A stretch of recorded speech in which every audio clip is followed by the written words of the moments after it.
What's good, y'all? It's your guy Bendu. So I wanted to cover this John Pilger RT segment that he did on Going Underground with the one boy, I forget what his name is. What's his name? With Afshin Ratansi. I think that's how you say his name. Yeah. So he had John Pilger on to talk about the Israel-Palestine situation, and I've been meaning to do a video about China for a while. It's just like all the information is so dense, it takes a while to put the videos together, and honestly, I'm lazy as fuck. You already know that. But I thought this perfectly encapsulates my thoughts on China, like John Pilger did. So if you don't know, John Pilger made a film about the war on China a while ago. I don't know how long ago it came out, but they talked about it here on the panel, and what I found interesting was his take on China, because it's basically how I feel about the China situation and everything. So I'm gonna go ahead and play that. I set the clip up to to where they had this conversation. So I'm gonna go ahead, instead of just like I usually do, like I'll crop the video and put it in. I want to go through it so I could just break down statement by statement, and everything. So let's go ahead and rock out with it.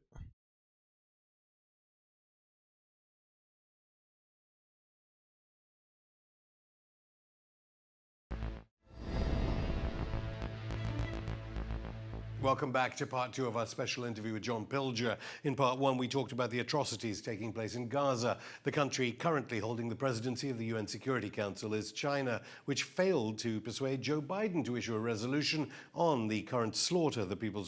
So I did a video earlier, but Joe Biden, so now at this point now they're having a ceasefire now, but people were calling for this like earlier in the week. I even think like earlier in the weekend as well, but the fact that he was blocking this, till it was, politically convenient. And I wouldn't be surprised if this weapons deal they did with the Israeli regime and everything, I wouldn't be surprised if this had anything to do with the ceasefire being called now. So I think by now, I don't know what the time zones is for Israel and everything. I think the ceasefire is in effect now currently as I'm recording this, but the fact that, for so long he was putting it off, he was ducking and dodging questions. He even he was joking when he did it, but jokingly threatened to run a journalist over for asking to ask a question. So that's how weak and feckless journalism is now. And these fucking so-called journalists they're asking the president of the United States to ask him a question about an ongoing crisis in the Middle East where the Israeli regime is slaughtering civilians. That's how weak and feckless journalism is now. But yeah, so that's the whole situation and what he's talking about there. So let's continue. Republic, demonized by NATO, is the subject of John Pilger's 2016 film, The Coming War on China. This is the distinguished historian Theodore H. White, an advisor to the White House, speaking in the 1960s. Perhaps China is too vast to be governed by mercy. Yet if Chinese mind craves order, they must be brought to recognize they are the biggest factor in the world's disorder. And we must untangle the madness of their mind. The most difficult task in the world is to reach the minds of men who hate you. So I think this is around the communist overthrow of the government when they went to war. The civil war was going on with Chiang Kai-shek. I think this is post the civil war, but as soon as China says enough, we're not going to be your colonial power, that's when people like this start saying the shit. What White was really complaining about was the loss of a China that the imperial West could dominate. Ding, ding, ding, ding, ding, ding. And that is exactly what's going on now. And John Pilger goes into it further. A clip from John Pilger's The Coming War on China there as Boris Johnson deploys Britain's HMS Elizabeth aircraft carrier to confront China. I'm still here with John Pilger, who joins me from Sydney in Australia. Well, if Israel is Britain's strategic military partner, we're told in NATO nation media day after day that our enemies to our national security are Russia and China. China holding the rotating president. And by the way, the biggest threat to national security for the United States, it's not Russia, it's not China, it's not Syria, Venezuela, Myanmar, whatever fucking country they want to say it is. It's the fucking United States. That's who it is. There was a story that I'm going to be covering on Monday probably about how the DHS is talking about basically outsourcing surveillance. Having outside forces and private companies and shit surveil the United States populace. So the biggest threat to national security is the fucking United States government. Them funding terror. 9/11 happened because of the decades of them funding the jihadist mujahideen to counter the Soviets at the time, and continuing to basically keep the United States sphere of influence covertly, through these sleeper cells. That if you read Max Blumenthal's book, The Management of Savagery, like that's what it was. They were running covert ops with these people. A lot of these terrorists served in our military. Max Blumenthal highlights that in his book, Management of Savagery. So I definitely recommend reading that book. But so the biggest threat to the United States national security is the fucking United States. And don't forget that. Presidency of the UN Security Council. Continuing on, I'm sorry. When they talk, when Trump supporters talk about the border, blah, and shit like that, that came from the decades of Ronald Reagan back in the 80s running these death squads in Colombia, all through what Obama did to Honduras, like what they're trying to do to Venezuela now, that if their plans succeed is going to cause a mass migration from that country. They run these countries into the fucking ground and try to say it's socialism that runs them into the ground. So the United States is the biggest threat to national security to the United States. Council, you said the coming war on China. How have you noticed the difference here as regards Palestine, with China apparently trying to force the issue with a statement from the UN Security Council to call for a ceasefire against the wishes of the United States? The whole campaign against China and the campaign against Palestine are one and the same thing. It is about control. It is about imperial powers at a certain time in their history threatened. They feel threatened. They're not actually threatened. They're threatened in economic terms, in that they may, their economic prosperity is receding. But so in order to correct this, they're playing with the prospect of war. It's a terribly dangerous game. So what he's saying there, is that the United States feels threatened by specifically China and their economic rise. So all this bullshit about how socialism doesn't work and, collectivism doesn't work, blah, blah, blah. China's proven that it does. Its anti-poverty initiative has lifted over like 800 million people out of poverty, and they're currently doing the same drive in Xinjiang. And in a piece that I'm going to be covering on Monday as well, I think Max Blumenthal wrote this for the Gray Zone. They were talking about how this like anti-China, forced labor fervor is actually forcing a lot of these companies to get away from the backlash from the Western countries. So they're pulling their factories out of there and leaving these people jobless and putting them back in abject poverty. So all these people claiming to care about Uyghurs and shit like that and care about their well-being and their ability to survive and exist in China, you're threatening their existence in China. You're threatening their livelihoods. And it's all for imperialist reasons. It's all for neo-colonial reasons. Danny Haiphong, just read through his Twitter page, his Twitter feed. He talks about this shit all the time. Like, and it doesn't take a fucking brain surgeon to see it. It's obvious. This is what they're doing.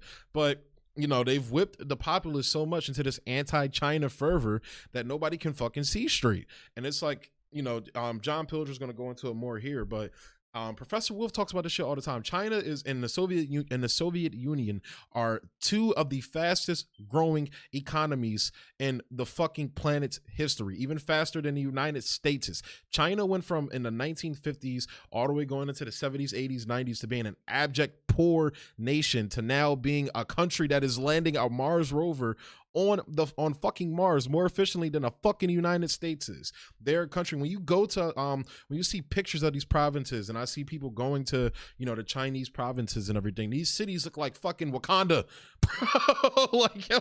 Like there's no way around it. And we have crumbling infrastructure here. They're investing in their people. Their middle class is growing. Ours is shrinking. That's not due to China. That's due to neoliberal policies, which is capitalism. that these anti-China people who are usually mostly conservative when it comes to just outright shitting on China. You'll get the shit libs that shit on China for the whole fucking human rights shit. That's how they get the get the left hook, line, and sinker when it comes to pushing imperialism through human rights. You see them doing it with Syria. You see them doing it with Venezuela. Not acknowledging that the human rights problems are not being caused by the governments, but by the United States placing sanctions on them for trumped up charges against them. So no pun intended when I said trumped up charges, but that is why you're seeing this with China now. When I made The Coming War Against China, and that was in 2016, I wrote that title almost as a provocation. If I was doing that film now, I would say it's a reality.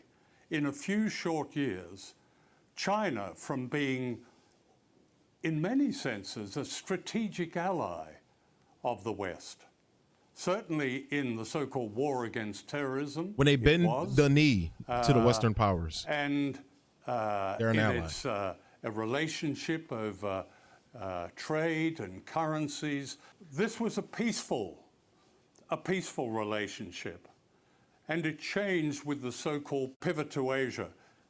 And what we have now is, which is never reported, and this is very important, because it's basically a psyops war, a propaganda war. Exactly. There are 400 active, literally propaganda, and I'd recommend going and checking out, the gray zones.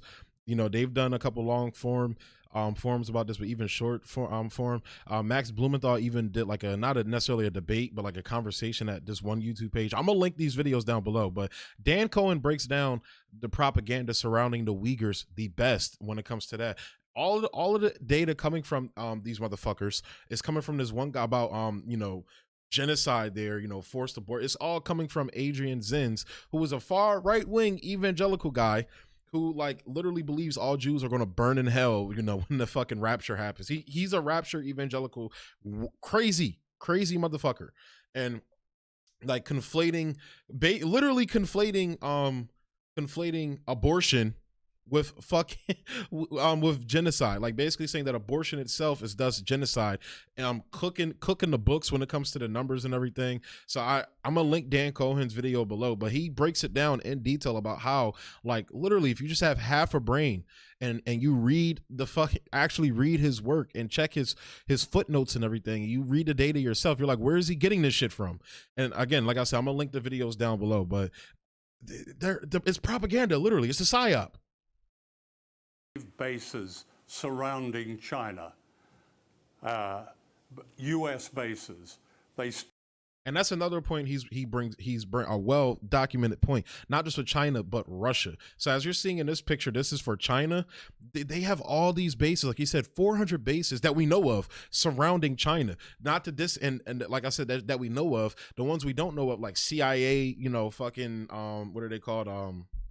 Safe houses and shit that they probably have in these countries, all these fucking different spy spook cells they probably have in these countries and everything. Nobody literally have nuclear weapons pointed at them, as John Pilger's about to say here. Start here in Australia with probably one of the most important at Pine Gap, all the way up through the Philippines, Thailand, Korea, and Japan, so that we have bases now which are primed for nuclear attack in Okinawa and in Korea. And the fucking irony of it all, literally Japan willingly allowing the United States to place a nuclear bomb to possibly do what they did to them in 1945. So if you watch the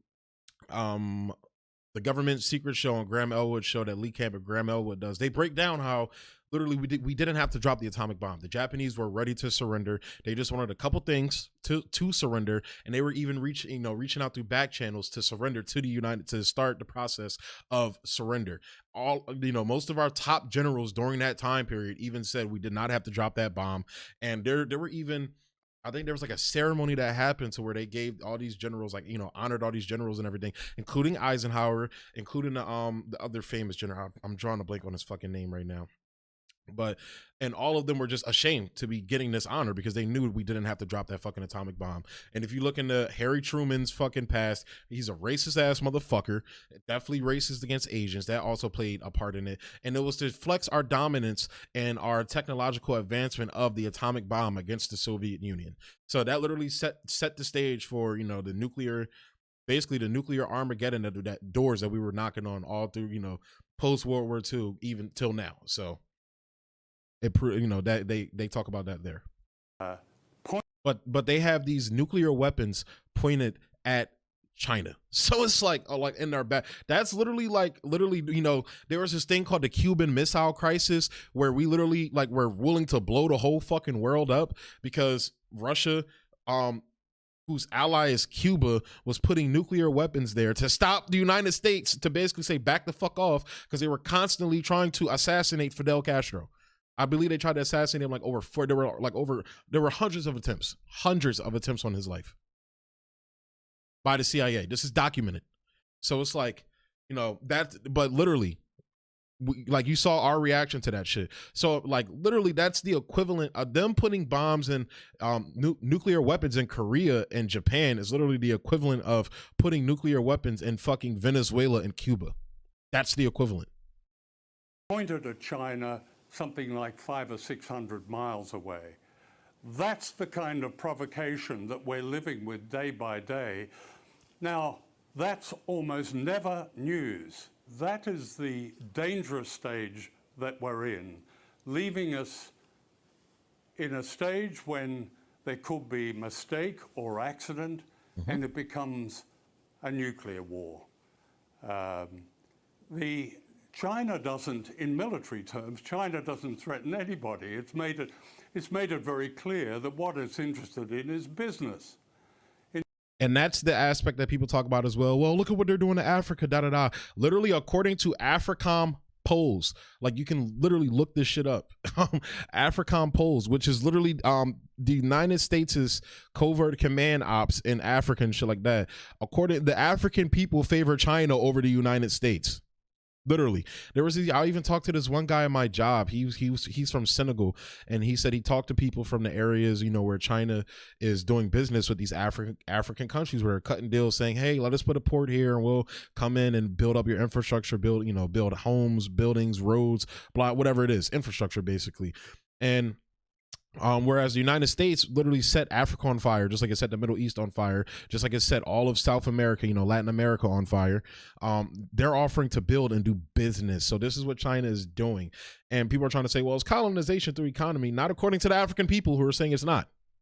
The only people that are having the issue are the capitalists who stand to gain from the United States having a stranglehold and fucking the people over there. In trading, in development, in making its own people prosperous in a way that they've never known. When you're in China, you have history is like a presence. The history of China right through the 19th century as a colonial, impoverished servant of the West. They feel that. They call it the century of humiliation. That's over. And it's over in a very spectacular way, because China has risen to the point where anything the West can do, it can do, and often do it better. Almost half of all the Chinese COVID vaccine is going to other countries. That's indicative of China's development policies. This is the beginning of a world based on development. It's not you know, that doesn't mean to say that a great power itself doesn't have present difficulties for all of us, but the difficulties are much diminished if that great power is not a military aggressor. There's only one military aggressor in the world, and that is the US, backed by the UK, backed by its vassal state Australia. And the reason for that is that the US has realized it's losing its economic dominance. But what it does have, or it thinks it has, is military dominance. It's a very dangerous time. Well, and he sums it up perfectly there, man. The issue with China is not about fucking Uyghur Muslims. Like I said, check the links I got down below to the videos down below to Dan Cohen, Max Blumenthal, the Gray Zone. They do great work there at all those outlets behind the headlines and everything. But it's not about, you know, human rights shit. It's not about any of that. You feel me? It's all about the fact that the United States is going through its UK phase. It's realizing that it's not, you know, it's on its way to not declining from being the sole superpower in the fucking world, and they can't fucking handle that. And they're willing to tell the elite class to fuck off. They are. China is. That's why you're seeing this full court press, because they're pissing off the elites. That is why you're seeing this. So again, John Pilger summed it up exceptionally well there. I'm going to be doing more stories about China and everything, because I think it's something that needs to be talked about, because they're pushing us into a neo-Cold War that has the high potential to be even more dangerous than its predecessor. So I'm going to go ahead and close the video out there, guys. Thank you for tuning in. As always, show love on the page, like, comment, subscribe, and share, because y'all know YouTube is out here shitting on content and content creators and independent media such as myself, such as yours truly. So definitely show love there. If you guys are on Odyssey, you watching me on Odyssey, continue to keep showing me love there. Hop in the comments, let me know if you agree, you disagree, whatever it is, man. I fuck with Odyssey, bro. I really fuck with Odyssey. I fuck with the conversations y'all be having on there. So but yeah, so thanks for tuning in. I would also like to say, if you look down in the description to see the resources I have down below, you'll probably see I have my Patreon link down there. Finally started a Patreon and everything, because I'm going to be doing some little extra things. You heard, I'm going to be doing some written pieces. I'm working on a little something now, an opinion piece that's going to be posted on my guy's website, High Media. I'll link below, and when I finish writing the piece and I post it, I'll let you guys know. But I'm also going to be writing pieces for Patreon and everything as well. It's not going to be behind the paywall on Patreon. I'm not going to do that. That's not my thing. But if you guys are on there, show love. Whatever you could give is whatever. All support helps. So support the channel if you can. And yeah, thanks for tuning in. Peace. Peace.